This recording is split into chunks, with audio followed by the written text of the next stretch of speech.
Back to my channel. So நம்ம இதில் பார்த்தீங்கன்னா TNPSC group 4. So 2024 group 4 examination இன்றைக்கி நல்லபடியாக நடந்து முடிஞ்சிருச்சு. எக்ஸாமினேஷன் எல்லாமே நல்லா பண்ணியிருப்பீங்க அப்படின்னு வந்து எக்ஸ்பெக்ட் பண்ணலாம். ஏன்னா தமிழ் வந்து பார்த்திங்க அப்படின்னா இலக்கண குறிப்பிலேருந்து கேட்கப்பட்ட கேள்விகள் எல்லாமே ரொம்ப எளிமையாகவே கேட்டிருந்தாங்க தமிழ் பாடப்பகுதியில். அதே மாதிரி ஜென்ரல் ஸ்டடீஸும் நிறைய கொஷின்ஸ் அப்படின்றது நமக்கு டேரெக்டாக ஆன்சர் பண்ணக்கூடிய வகையில் தான் வந்து டிஎன்பிஎஸ்சி மூலிமா கொஷின்ஸ் வந்து எடுத்திருக்காங்க. ஸோ எல்லாருமே வந்து எப்படி பண்ணியிருக்கீங்க அப்படின்றத மறக்காமல் வீடியோ கமெண்ட் செக்ஷனில் வந்து கமெண்ட் பண்ணுங்கள். நம்மளுடைய இதுபடி வந்து பார்த்திங்கன்னா நம்ம எக்ஸாமினேஷன் சென்டர்ஸும் போயிருந்தோம். அங்கேருந்து எக்ஸாம் எழுதிட்டு வந்த கேண்டிடேட் வந்து நம்ம கொஞ்சம் ஓரளவுக்கு அனலைசிஸ் பண்ண முடிஞ்சது. எப்படி எக்ஸாம் பண்ணிங்கன்ற மாதிரி கேட்டிருந்தோம். ஸோ அதில் ஃப்ரெஷராக எழுதினவங்க மட்டும் வந்து எங்களுக்கு கொஞ்சம் வந்து இலக்கண குறிப்பெலாம் வந்து சரியாக தெரியல அப்படின்ற மாதிரி சொல்லியிருந்தாங்க.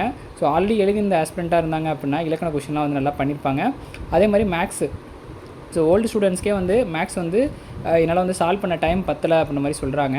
ஸோ எதனால் அப்படின்ற ரீசன்லாம் நம்ம கொஞ்சம் கொஞ்சமாக தான் வந்து அனலைசிஸ் பண்ண முடியும். ஸோ நல்லா எக்ஸாம் பண்ணியிருந்தீங்க அப்படின்னா நம்ம கொஞ்சம் வெயிட் பண்ணி அடுத்தடுத்த அப்டேட் வந்து பார்க்கலாம். ஆன்சர் கீஸ் வந்து ஓரளவுக்கு நம்ம வந்து புக்லேருந்து ரெஃபர் பண்ணி அடுத்தடுத்த வீடியோவில் நான் வந்து உங்களுக்கு அப்டேட் பண்ணுறேன்.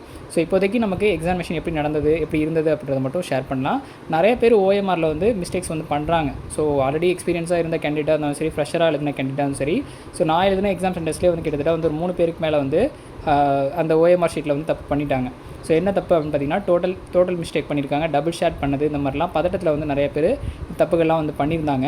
ஸோ அது வந்து ஒன்றும் வேல்யூவேஷன் ஆகாது அப்படின்ற மாதிரிலாம் கிடையாது. நெகட்டிவ் மார்க் தான் வந்து போகும். ஸோ மைனஸ் ஆகும் மார்க்கே தவிர மிச்சப்படி ஒன்றும் பயப்படுற லெவலுக்குலாம் ஒன்றும் இல்லை. இந்த தமிழ் வந்து பொறுத்தளவுக்கு 100 கொஷின்ஸ்க்கு நீங்கள் எவ்வளோ ஆன்சர்ஸ் கரெக்டாக பண்ணியிருக்கீங்க அப்படின்றத இந்த வீடியோவில் கமெண்ட் செக்ஷனில் வந்து கமெண்ட் பண்ணுங்கள். கண்டிப்பாக அதை வச்சு நம்ம அடுத்தடுத்த வீடியோவில் ஆன்சர் கீஸ் அஃபிஷியல் நம்ம வந்து செக் பண்ணலாம். ஸோ புக் ரெஃபரன்ஸோடு நான் வந்து உங்களுக்கு நெக்ஸ்ட் வீடியோவில் வந்து கொடுக்குறேன். இல்லைனாலும் நம்ம கொஷின் பேப்பரில் ஓரளவுக்கு அக்யூரேட்டான ஆன்சர்ஸ் வந்து ஓரளவுக்கு ப்ரிடிக்ட் பண்ண முடியும். ஸோ நல்லா படித்தவங்க, நல்லா எழுதினவங்களுக்கு ஆன்சர் எதுன்னு கரெக்டாக தெரியும்.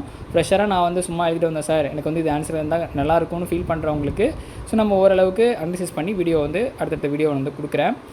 ஜிஎஸ் டாபிக் பொறுத்தளவுக்கு வந்து பார்த்திங்கன்னா கரண்ட் ஈவெண்ட்ஸ்லாம் வந்து 2023 நடந்தது, 24 நடந்த இன்சிடென்ட்டு. ஸோ கல்விக் கொள்கையை பற்றின இன்ஃபர்மேஷன் தான் வந்து கொடுத்துருந்தாங்க.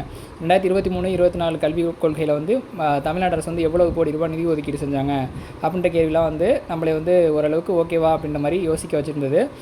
நம்ம இந்த மாதிரியான கொஷின்ஸ்லாம் வந்து கவர் பண்ணி இனிமேல் வரும் காலங்களில் நம்ம வந்து ஃபோக்கஸ் பண்ணி படித்தோம் அப்படின்னா அடுத்தடுத்த நோட்டிஃபிகேஷன் டிஎன்பிஎஸ்சி குரூப் 2 இருக்கட்டும், அதேமாதிரி உயர்நீதிமன்ற தேர்வாக இருக்கட்டும், கோஆப்ரேட்டிவ் எக்ஸாமினேஷனாக இருக்கட்டும், கண்டினியூவாக வந்து நம்ம படிக்கலாம். அதே மாதிரி இந்த நபார்டு கொஷின் பற்றி ஒன்று கேட்டிருந்தாங்க. அந்த கிசான் கார்டு வந்து எந்த அமைப்பு வந்து கொண்டு வந்தாங்க, கார்டு கொடுக்குறாங்க அப்படின்றத கேட்டிருந்தாங்க.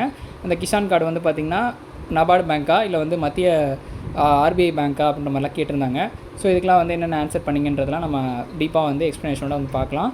இந்த எக்ஸாமினேஷன் நீங்கள் எப்படி பண்ணிங்கன்றதை மறக்காமல் கமெண்ட் செக்ஷனில் கமெண்ட் பண்ணுங்கள். ஃப்ரெஷராக எழுதிருந்தீங்க அப்படின்னா இந்த எக்ஸாமினேஷனோட எக்ஸ்பீரியன்ஸ் எப்படின்றதையும் மறக்காமல் வந்து கமெண்ட் பண்ணுங்கள். தொடர்ந்து அடுத்த வீடியோவில் நம்ம வந்து பார்க்கலாம். நன்றி, வணக்கம்.